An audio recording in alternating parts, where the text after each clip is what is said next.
Hoje vamos falar da cia. A cia, que é uma pequena ave da família das escrevedeiras. Comigo tenho o José Souza para trocarmos umas impressões acerca desta espécie. Olá, Zé. Olá, Gonçalo, tudo bem? Tudo. Então diz-nos lá, vamos começar por saber onde é que tu observaste esta espécie. Bem, eu estava no Alto Alentejo, que foi o sítio onde vi as espécies anteriores, só que agora passei de Castelo de Vide para a vizinha vila de Marvão. Marvão, que é um castelo situado no alto uma pequena serra, a 800 e tal metros de altitude, e eu fui com o meu primo, subimos de bicicleta até lá acima para conhecer Marvão. Já tínhamos estado em Castelo de Vide, e então fomos até ao castelo, que é sempre assim o sítio mais alto na vila, que é uma vila muralhada, e andámos ali a observar, a dar a volta ao castelo, a ver a paisagem, e eis não quando eu vejo ali uns passarinhos pequenos nas escarpas junto à muralha.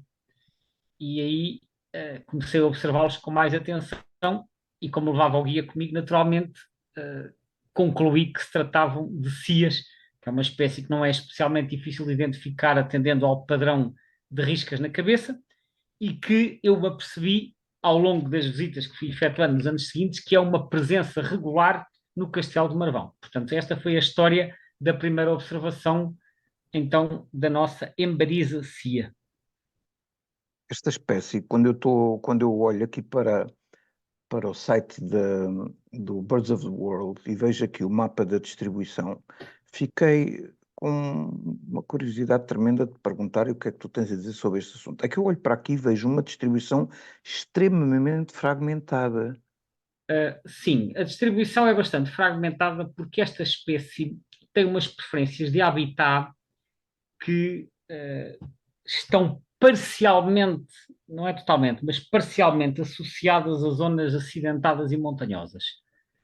Elas gostam de zonas com rochas expostas, embora este não seja um requisito essencial e elas possam ocorrer em zonas que não tenham essas características, mas são mais comuns em zonas serranas e em zonas acidentadas.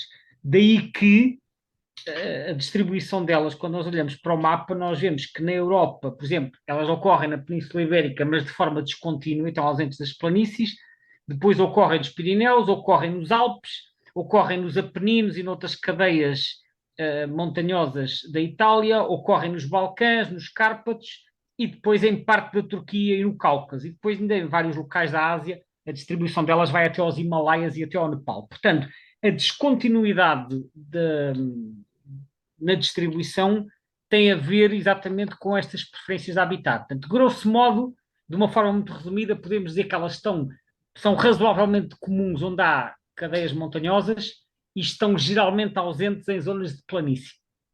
Isto é uma aproximação um bocadinho imperfeita, porque às vezes em zonas de planície, se houver vales com os afloramentos rochosos, mesmo que não sejam muito cavados, elas podem estar presentes em números baixos. Mas de uma forma geral, podemos dizer que a distribuição delas coincide em grande medida com as zonas mais acidentadas.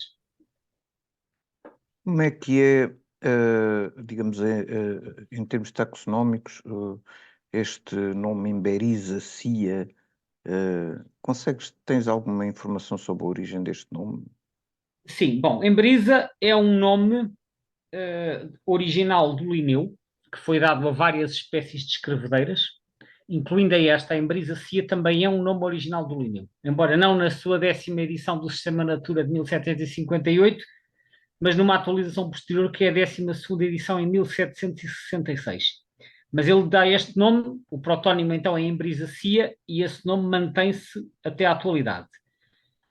A origem do nome Emberiza é um nome que vem de um termo antigo ou arcaico do suíço-alemão, que era Embritz.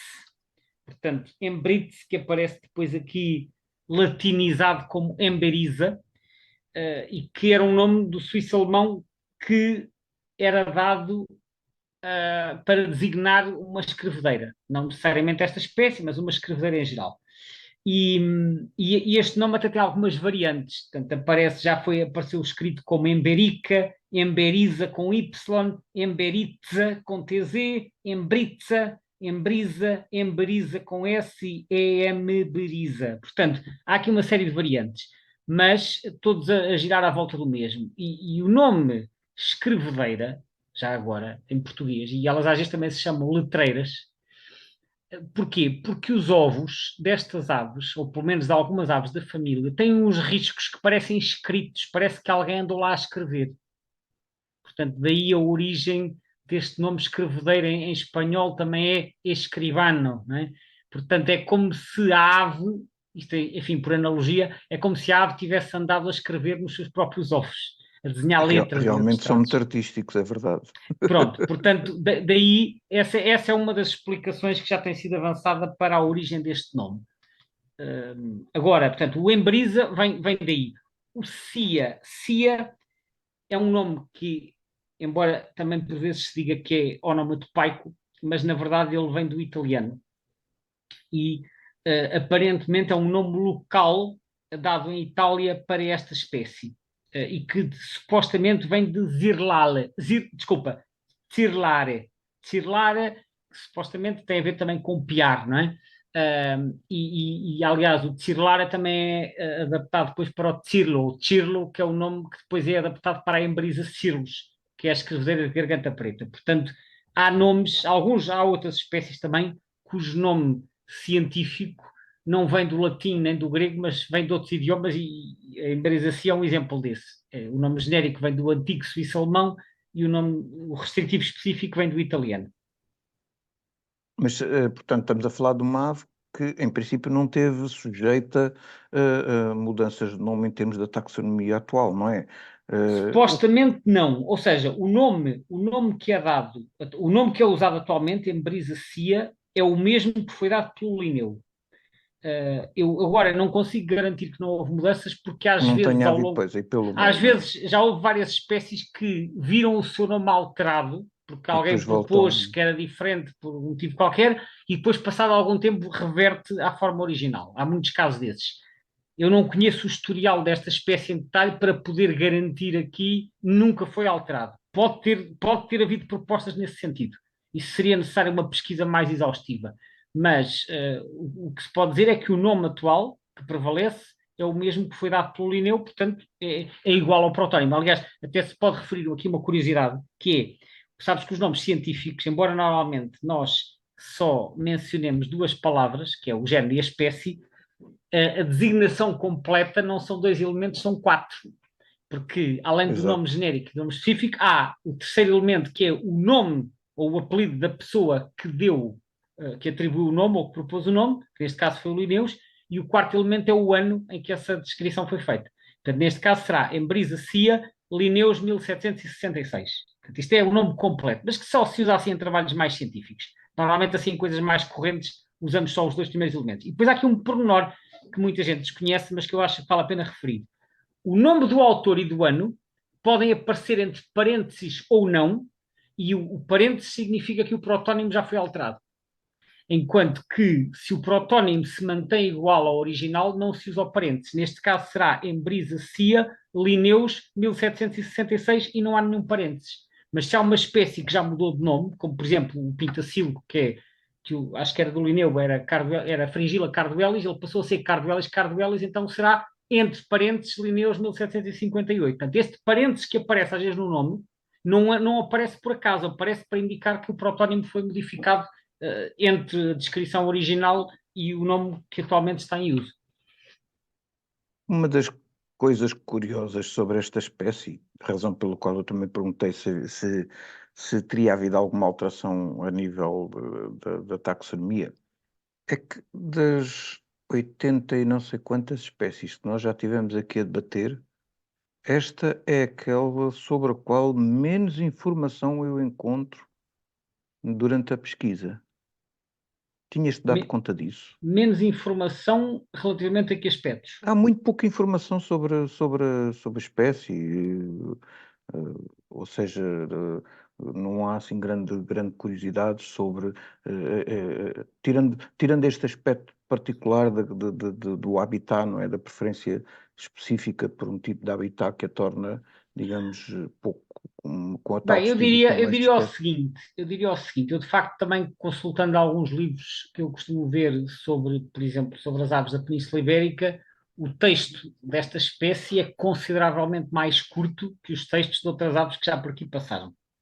É Eu verdade. diria, Eu notei isso também, e a sim, sensação que me dá é que pouca gente, se calhar, se terá dedicado a estudar esta espécie. sim, repare, isso é uma questão, é uma questão pertinente, isso é um aspecto que eu diria que é transversal à maioria dos passeriformes. Não todos, obviamente, há passeriformes que já foram estudados em detalhe, mas correndo aqui o risco de fazer uma generalização um bocadinho excessiva, porque há sempre exceções, eu diria que, de uma forma geral, os passariformes estão muito menos estudados que os não passariformes. Portanto, os não passariformes, incluindo aquáticas, estepárias, rapinas e marinhas, já foram quase todas objeto de estudos mais ou menos aprofundados. No caso dos passariformes, menos. E depois ainda há aqui outra questão. No caso dos passariformes, as aves que ocorrem na metade norte do continente europeu, nomeadamente que ocorrem na Escandinávia, ou nos Países Baixos, ou no Reino Unido, estão muito mais bem estudados do que as aves que só ocorrem no sul. E esta espécie é uma espécie da metade sul. Portanto, os passariformes da metade sul da Europa são as aves mais mal estudadas, genericamente falando, porque quando vais, sei lá, olha, se tu se calhar comparares, eu agora não te vou fazer esta comparação, mas outro dia falámos da trepadeira. Se comparares a trepadeira comum, a nossa, com a trepadeira dos bosques que ocorre em Inglaterra, na Holanda e na Escandinávia, provavelmente para a trepadeira dos bosques tens mais informação do que para a trepadeira comum. E se calhar, se fores comparar esta emberizacia com a escrevedeira amarela que ocorre mais a norte, que é a emberizacia trinela, provavelmente tens informações mais detalhadas, porque já houve muito mais gente a estudar as aves. E a mesma coisa, por exemplo, quando comparas o andreminhão preto, que ocorre na Europa toda, com o andreminhão pálido, que é do sul. Os estudos no sul da Europa começaram muito mais tarde e ao longo dos anos houve muito menos gente a estudar essas aves. Eu penso que nos últimos anos, talvez desde há, sei lá, 20, 20 e tal anos para cá, começou a haver um claro aumento do número de pessoas que estudam as aves nos países do sul também. E isso é muito positivo, só que levamos um enorme atraso face à época em que esses estudos começaram mais a norte. E, portanto, os passariformes do sul, de uma forma geral, são as espécies para as quais há menos informação. E eu acho que a emberizacia cai neste grupo. E essa pode ser uma das razões para ser difícil encontrar informação, para além daquelas coisas muito genéricas, não é? Da distribuição, do habitat, Pois, da exato, é alimentação. exatamente isso. Pronto. Não há estudos muito específicos sobre determinados aspectos da biologia da reprodução e por aí fora. A única coisa assim curiosa e fora do normal, digamos assim, que eu ainda consegui ler sobre isso foi precisamente ao estudar o livro Aves de Portugal, Ornitologia do Território Continental, do qual tu és coautor, que refere que esta ave, algures no tempo, era, digamos, capturada como ave de gaiola. Bom, sim, quer dizer, em Portugal poucos devem ter sido os passariformes que não foram É perseguidos, verdade, também é verdade. como sabes, e ainda são, e ainda são. Embora hoje em dia essa atividade seja completamente ilegal, continua a haver a captura de aves com recurso a armadilhas variadas, e é uma prática que está em diminuição, mas que obviamente é um fator adverso em termos de conservação. E sabe-se também que noutros países europeus, já que estamos a falar de conservação, e isto que eu vou dizer vem referido no Birds of the World, sabe-se que nos anos entre 1970 e 1990, terá havido uma diminuição. Não, desculpe, entre as décadas de 50 ou 70 até 80, terá havido uma diminuição de 35% a 45%. Isto no sul da Alemanha. Pensa-se que isso também terá a ver com o abandono de práticas tradicionais de agrícolas e a intensificação da agricultura e a expansão de monoculturas. Portanto, as alterações de habitat terão sido um dos fatores também a contribuir. De qualquer forma, a espécie é razoavelmente abundante a nível europeu e não está ameaçada. Agora, sim, terá sido perseguida como ave de gaiola, se calhar porque cantam em gaiola, não faço ideia. Nunca vi nenhuma cia em gaiola, mas imagino que possa ser um dos motivos. Porque normalmente quando as aves eram capturadas, ou era para consumo, ou era para serem colocadas em gaiola. Normalmente em gaiola eram aquelas que eram mais ativas vocalmente, porque era esse o propósito. Exato, exato. Ou que tem algum aspecto estético. Sim, embora esta ave não seja especialmente colorida, quer dizer, aquelas que são esteticamente mais Não, mas apelativas. o que é aquela cabeça bem riscadinha e tudo não deixa de Talvez, dar assim um mas certo... eu acho que os dotes vocais eram sempre bastante relevantes ou pelo menos para tornar a ave mais atrativa para ter em gaiola. Sim, Mas sim. pronto, de resto, isto é de uma referência de 1983, mas não sei exatamente qual era o motivo. Diz-me uma coisa, esta ave está identificada aqui no livro como sendo residente comum. Mas pelos vistos há assim alguns registros de, de aves a atravessar, por exemplo, o Gibraltar, coisas do género, no Estreito de Elas são Gibraltar. residentes e, embora sejam essencialmente sedentárias, talvez não tão sedentárias como as trepadeiras que falamos na nossa última conversa, que essas são mesmo muito sedentárias, essas quase não se mexem. A CIA faz alguns movimentos altitudinais, nomeadamente, porque elas ocorrem em montanha, e nas montanhas, durante o inverno, muitas áreas ficam cobertas de neve, e elas podem se deslocar para terra, para zonas mais baixas, que é o que acontece, por exemplo, na região da Peneda Gerês. Vêm para zonas mais baixas, para terrenos agrícolas e para vales abrigados. Na Serra da Estrela acontece a mesma coisa, embora na Serra da Estrela algumas possam ficar lá mais para cima durante o inverno, e eu já as encontrei uma vez 1400 ou 1500 metros a procurar alimento por entre a neve. Portanto, nem todas vêm cá para baixo. Portanto, há alguns movimentos altitudinais. E depois sabe-se que de vez em quando aparecem em locais onde, onde não são habituais na nidificação, nomeadamente no litoral português, do litoral centro ou no Algarve, e, como já referiste, aparecem em pequenos números no Estreito de Gibraltar em migração, mas não são muito abundantes. E até há alguns registros também que mostram um bocadinho esta capacidade de expressão, há alguns registros invernais nas Ilhas Baleares. As Ilhas Baleares ficam no meio do Mediterrâneo, portanto, a leste do país valenciano e da Catalunha. Há para aí uns 15 registros, portanto, elas são raras por lá, mas são aves certamente vindas da Europa continental, porque elas não nidificam lá. Portanto, mostra que há aqui alguma dispersão. E no caso de aves anilhadas, em Espanha, o movimento mais amplo que se registou foi de 102 quilómetros. Portanto, não é muito amplo, mas ocasionalmente há algumas que se podem mexer. E eu, até aqui no Alto Alentejo, já encontrei, às vezes, no inverno, cias em sítios onde elas não estão presentes na época dos ninhos. Mas não é muito frequente, portanto, a sensação que eu tenho é a maioria não se desloca muito.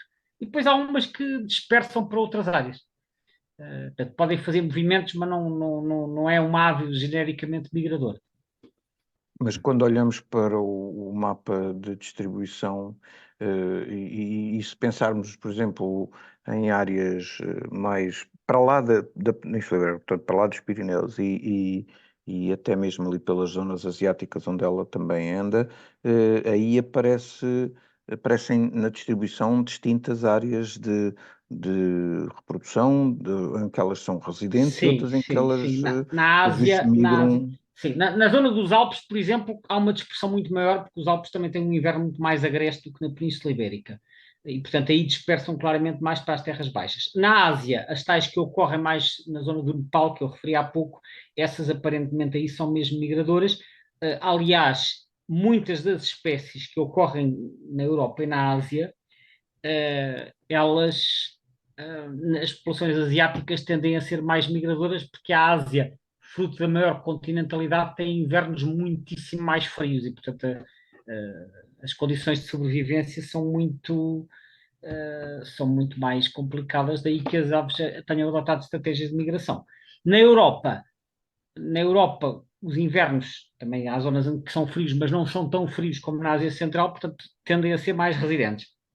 Mas, curiosamente, aliás, para além dos casos já referidos das Baleares e do Estreito de Gibraltar, pode-se referir que elas aparecem no inverno em Chipre e no Iraque, portanto, outro exemplo de dois países em que elas aparecem só no período de invernada, e depois já foram registadas como divagantes, portanto, como raridades, na Grã-Bretanha, na Holanda, na Dinamarca e na Suécia. Portanto, estes casos de dispersão para zonas mais distantes não deixam de ser casos raros, mas não são isolados. Portanto, há registros em diferentes países, o que reforça aquilo que eu disse há bocadinho, que a maioria fica nas zonas onde vive, onde nasceu, mas há uns quantos indivíduos que podem dispersar para mais longe.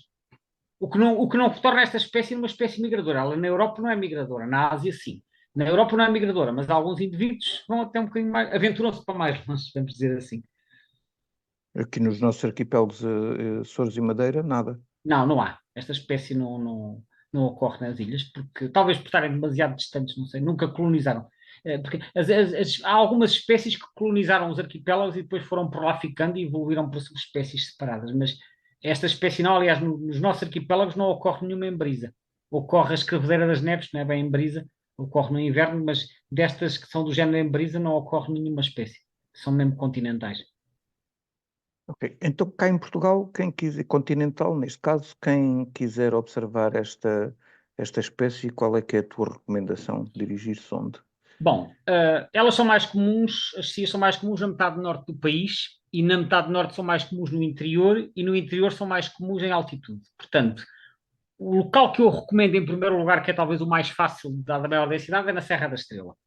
É a zona onde a espécie é relativamente fácil de encontrar. Depois, noutras serras do norte, como por exemplo Serra do Gerês, Serra do Louroco, Serra do Marão, mas alargando um bocadinho a área de ação, eu diria que qualquer zona acima dos 700, 800 metros que seja minimamente acidentada e com um bocadinho de afloramentos rochosos, há uma boa probabilidade de encontrar cias.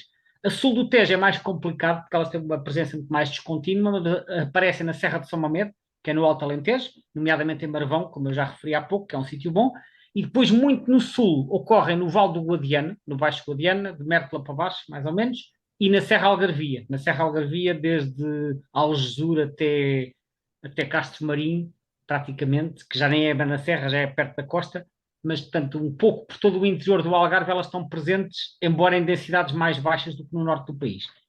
Mas, portanto, recapitulando, interior, norte e centro, especialmente nas zonas serranas, Serra de São Mamede, Val do Guadiana de Mértola para baixo e Serra Algarvia. Gonçalo, muito obrigado por mais esta conversa. Obrigado a todos os que nos ouviram e Obrigado até a à todos. próxima conversa, neste caso. Brevemente virão mais novidades, até porque a próxima conversa vamos sair outra vez do território nacional. Fica E já já aqui, agora, fica já referir, aqui o. Hã? vais passear outra vez, não é? Ok. Não, a passear já eu estou, a passear já eu estou, só que vou é sair de Portugal outra vez. Mas agora não há mais Eh, spoilers. Não há mais recor- spoilers. Quem quiser saber o resto recor- da história tem que ouvir a próxima conversa. ok. Recordar que aqui no site Aves de Portugal tens lá um vídeo para quem quiser saber mais sobre a identificação da espécie. Exato. A identificação de escreveiras, sim. Sim, senhor. Ok, Obrigado, então. então vá. Até à Obrigado a próxima. todos. Até à próxima.